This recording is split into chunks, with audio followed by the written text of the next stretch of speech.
किमन्यै शास्त्रविस्तरैः या स्वयं पद्मनाभस्य मुखपद्माद्विनिश्रिता मुखपद्माद्विनिश्रिता।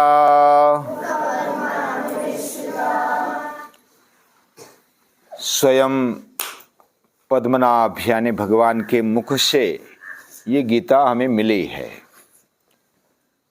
जैसे कोई कंपनी प्रोडक्ट तैयार करती है और उसके साथ कुछ मैनुअल देती है, वैसे भगवान ने मनुष्य को निर्माण किया और ये मैनुअल हमें दिया।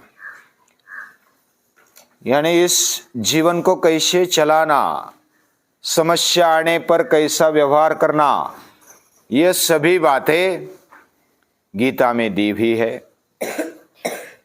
महापुरुष कहते हैं, संत विनोबाजी कहते हैं, गीताई माऊली माझी तिचा मी बाळ नेनता, रडता पडता घेई उचलोनी कडेवरी। यानी गीता मेरी माता है और मैं उसका बालक हूं, छोटा बालक। मैं जब रोता हूं, गिरता हूं तो वह गोद में ले लेती है और कभी भूल होने पर थप्पड़ भी लगाती है। हमारा जीवन उसी की देन है और जब जीवन जीते जीते कुछ समस्या आती है तो उसी को याद करना है। ये जीवन एक क्षेत्र है और क्षेत्र को संभालने वाला, उसमें फसल लेने वाला, उसको जानने वाला क्षेत्रज्ञ भगवान है। जीवन में शास्त्रज्ञों ने अभ्यास किया मनुष्य जीवन के बारे में, जड़ सृष्टि के बारे में, और विज्ञान में जड़ और चैतन्य ऐसे दो माने जाते हैं। लेकिन जब खोज करते करते आगे चले गए तो जड़ कुछ भी नहीं है ऐसा ध्यान में आ रहा है। यानी सब स्पिरिट ही है, मैटर बिल्कुल नहीं है।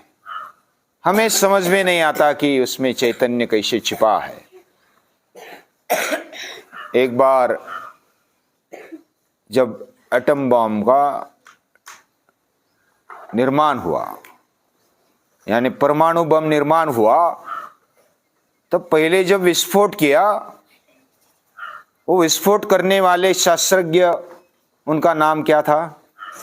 ओपनहाइमर। ओपनहाइमर ने विस्फोट करना चाहा। वह दूर, उसको मालूम था कि इसमें विस्फोट होगा तो बड़ी शक्ति उसमें से निकलेगी, फिर भी इतना अंदाजा नहीं था। वो दूर कुछ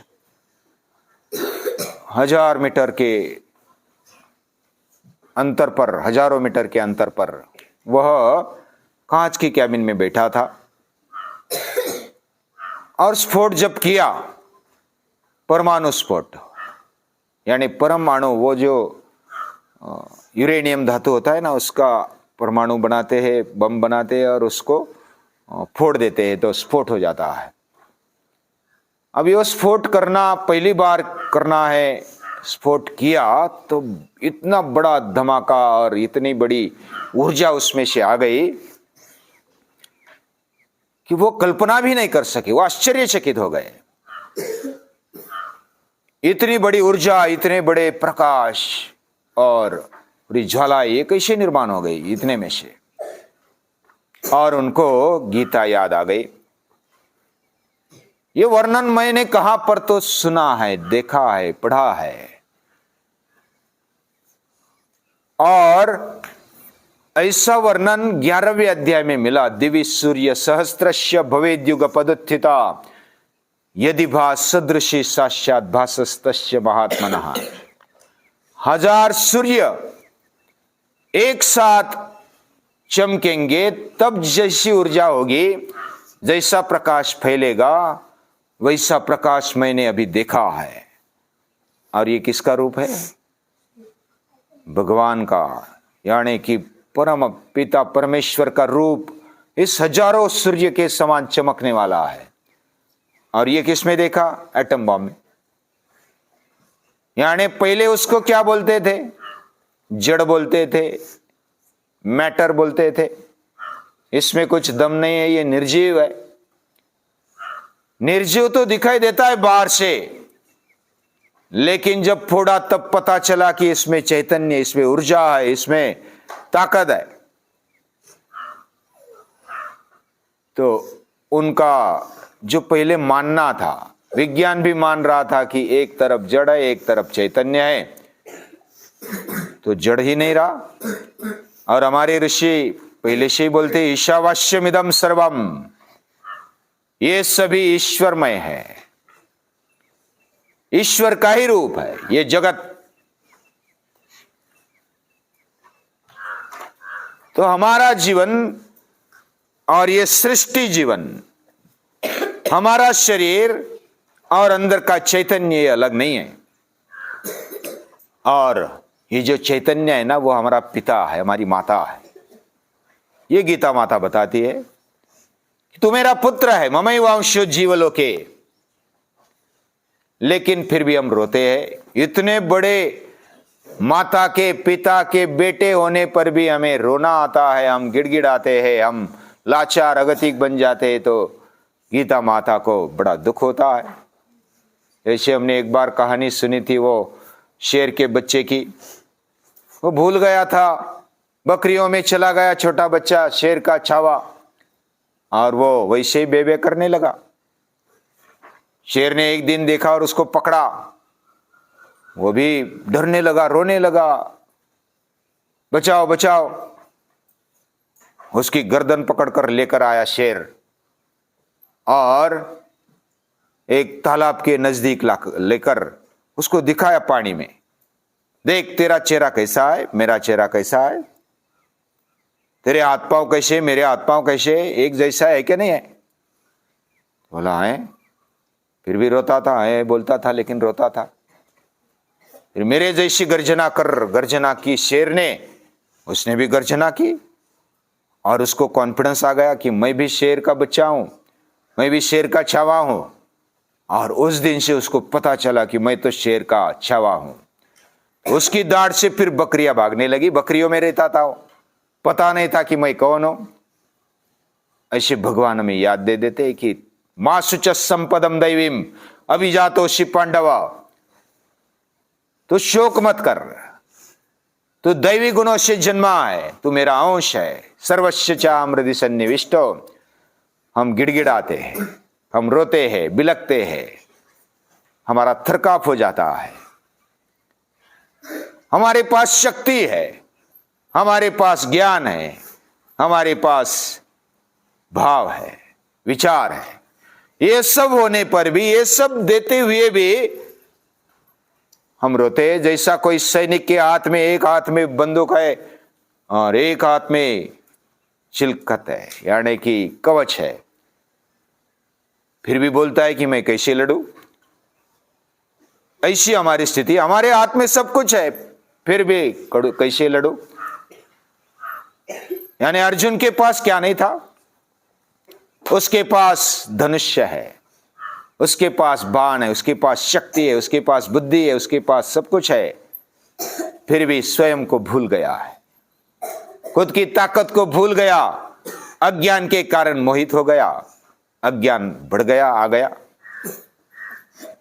ऐसे अज्ञान से मोह निर्माण होता है और वो मोह नष्ट करने के लिए गीता माता का जन्म हुआ। और जब हम मोहित हो जाते हैं तो संभ्रमित हो जाते हैं, संदेह में आ जाते हैं, क्या करना चाहिए क्या नहीं करना चाहिए ये बात हम भूल जाते हैं। हमारा जीवन बहुत ही आश्चर्यचकित करने वाला है। डॉक्टर भी अभी पहचान नहीं पाए पूरे शरीर को, अभी तो पूरे स्पेशलिटी कर रहे, आंख का स्पेशलिस्ट है, कान का स्पेशलिस्ट है, मुख का स्पेशलिस्ट है, नाक का स्पेशलिस्ट है, हड्डियों का स्पेशलिस्ट है, हर एक अवयव का स्पेशलिस्ट अभी होने लगा। अभी पूरे शरीर का चेकअप करना है तो हजारों डॉक्टर के पास जाना पड़ेगा, तब पूरा चेकअप होगा, होगा भी नहीं पता नहीं। यानी पूरा स्पेशलिस्ट होने पर भी वह कुछ नहीं कर पाता जब प्राण चले जाते। यानी इतना होने पर भी, इतना अभ्यास और स्पेशलिटी लाने पर भी हम अपने आप को अधूरे समझते हैं। क्या कारण है? हम अपने आप को पहचान नहीं सके। और गीता कहती खुद को पहचानो, आत्मदीपो भव उद्धरेदात्मनात्मानम। ऐसी बोलने वाली गीता ये सभी को उठाती, जो मानव मात्र है उसको उठाने वाली गीता है। Gita is a not scripture of all sectors, but it is the Bible of humanity. ये जो गीता है वह सभी के लिए, वैसे सभी प्राणी मात्रों के लिए है, लेकिन वो स्पेशल ह्यूमैनिटी के लिए है। हमारा जीवन, मनुष्य जीवन, ये मनुष्य के लिए, ह्यूमैनिटी के लिए गीता है। It is the not scripture of Hinduism only. ये कोई हिंदू के लिए या तो किसी भारतीय के लिए नहीं बनाई गई है, ये पूरे मानव मात्र के लिए, ये इसकी विशेषता है। ईशावास्यमिदं सर्वम, जैसे वेद बोलते, उपनिषद बोलते हैं, वैसे गीता बोलती वासुदेव सर्वमिति, ईश्वर सर्वभूतानां हृदयेर्जुन तिष्ठति। यानी कि सभी के हृदय में, जैसे भारतीय के हृदय में भगवान रहते हैं, ईश्वर रहता है, वैसा अमेरिकन के हृदय में नहीं रहता क्या? वैसे Gulf countries, Russia, Australia, Japan, इन लोगों के हृदय में नहीं रहता? रहता है। सभी के हृदय में रहने वाला मैं हूं, सर्वस्य चाम हृदय सन्निविष्टः। और ये भाव देकर वासुदेव सर्वमिति, वसुदैव कुटुंब की भावना गीता देती है। वैयक्तिक जीवन भी उठाती है और सामूहिक जीवन, मानवीय जीवन को खड़ा कर देती है। हमारी बुद्धि वैसे छोटी है, जैसे कोई जुगनू, यानी कि काजवा, मराठी में काजवा बोलते हैं, सब चमकता है ना वो रात में। जुगनू अगर सूर्य को दिखाने की कोशिश करे, वैसा हमारे बुद्धि का है। हमारी बुद्धि छोटी है और हम भगवान को समझ रहे, देख रहे। हमारी बुद्धि की इतनी छलांग नहीं, लेकिन वो बुद्धि मुझे समर्पित कर दे। मय्येव मन आदत् स्व मयि बुद्धि निवेशय, ऐसा बोलने वाली गीता वो हमारा हित चाहती है। वह हम जिधर भी समस्या में आएंगे, संकट में आ जाएंगे, तब जब हम गीता माता को अपनाते हैं, हम माता समझ के उसके पास जाते हैं, तो वो गोद में उठा लेती है। रड़ता पड़ता घे उचलुनी कड़ेवरी, यानी वो गोद में उठा लेती है।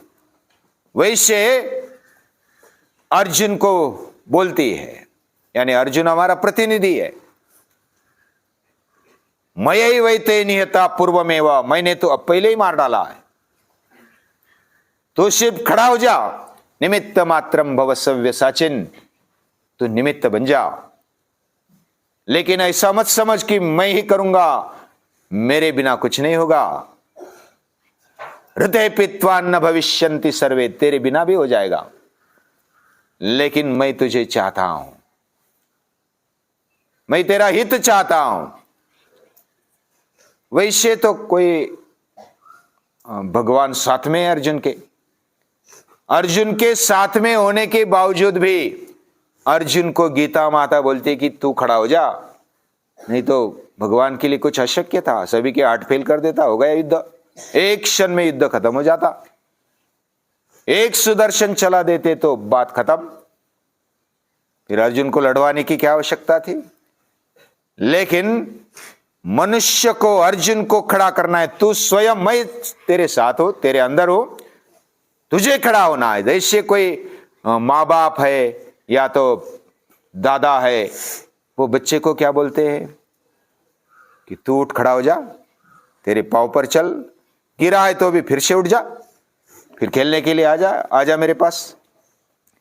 यानी अपने पिता को, दादा को हमें उठाना है, हमें चलाना है, हमारे जीवन को ऊंचा बनाना है। उसको तो गोद में लेना ही है, लेकिन पहले खेलना डुलना आनंद से रहना उसको आना चाहिए। दुष्यंति च रमन्ति च, वो भी नहीं आता तो फिर कोई माता पिता थप्पड़ लगाते। कोई जैसा शेर का छावा भूल गया था, बेबे करने लगा था, तो वो शेर ने क्या किया, उसको गर्दन पकड़ी और ले गया और एक थप्पड़ लगाई, तू कौन है पहचान। तो ऐसी पहचान देने वाली गीता है। गीता उलझने सुलझाने वाली है और जीवन को सफल बनाने वाली है। जीवन सफल बनना मतलब क्या? जीवन का एतद् बुद्ध्वा बुद्धिमान स्यात् कृतकृत्यश्च भारत। गीता पढ़ने पर, उसका रहस्य जानने पर हम बुद्धिमान बन जाते हैं, कृतकृत्य बन जाते हैं। कुछ करने का बाकी रहा, ऐसा फिर ये नहीं होता। जीवन में कृतार्थता होना, जब भगवान साथ में है तो कृतार्थता आ जाती है। भगवान से हम बिछुड़ गए तो कृतार्थता नहीं रहती, हमारी बुद्धि भी नहीं चलती। हमारा जो भी है भगवान तेरे कारण है, हमारे सभी समस्याओं का हल भगवान तू ही है, तू ही है। ऐसा बोलने वाली गीता है, पूजनीय दादाजी है। ऐसे महापुरुषों को नमस्कार है, प्रणाम।